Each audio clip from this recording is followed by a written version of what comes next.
it was finding a vocabulary that's unique, because Mm. I'm not the best guitarist and I'm not the best at technical things, or there's always somebody who can do something faster or Yeah. better. The Jimi Hendrix is out there somewhere. Yeah, the Tim Hensons, Yeah.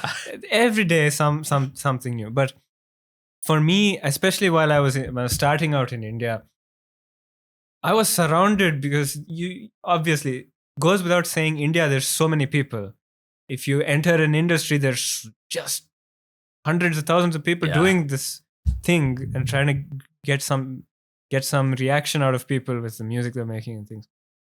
And I was very excited to participate in music in that way by finding a musical vocabulary that was just unique to me, and unique to me because of the music I listen to, and because of the experiences I've had, or because of the ideas that I want to convey. Even if it's instrumental, I don't want to play a guitar lick that every other guitarist would play. So for me, it was a lot of like slow agonizing over what can I do that's unique. Yeah. So it's kind of like that. I mean, how much of that process is looking inwards versus looking outwards?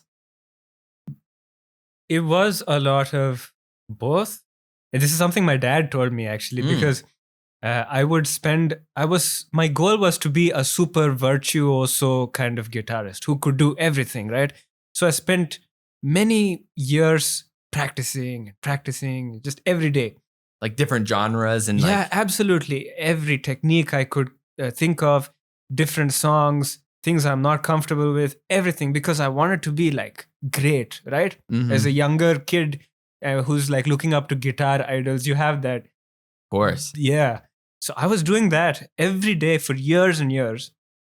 And then my dad told me, this was an anecdote he had heard from some other musicians, because he is very active in the scene. Mm.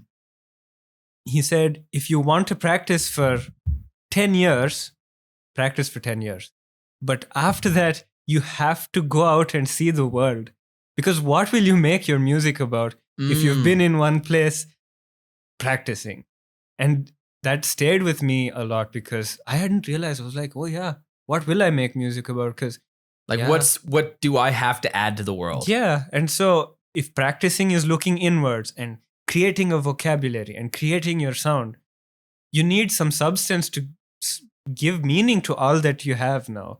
So I guess it is looking in and then kind of look out as well, like literally seeing the world. Huh. So I mean, like almost like starting that process with the inward looking and then realizing what you need to add with the external. Yeah, like how can you give meaning to what you have?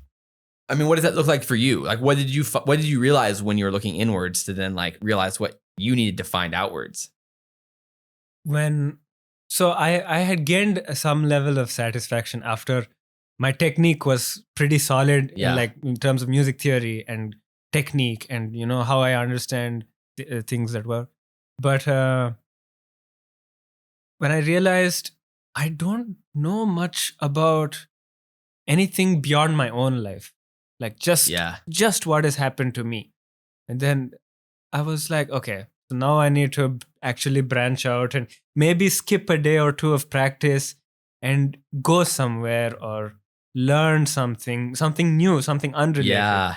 Then I figured out, so that's how I need to bring a little balance into finding something I can write about. I mean, I totally get that from my experience too, because even doing YouTube, I got so focused on just getting better at YouTube, I forgot to like improve my external skills, like and like learn and look for inspiration in other aspects of the content. And it's like I genuinely felt the same thing, like almost building in time to like explore and learn actually helps the original like skills in themselves. Everything comes back to what you know already, no matter how unrelated it might seem. Yeah.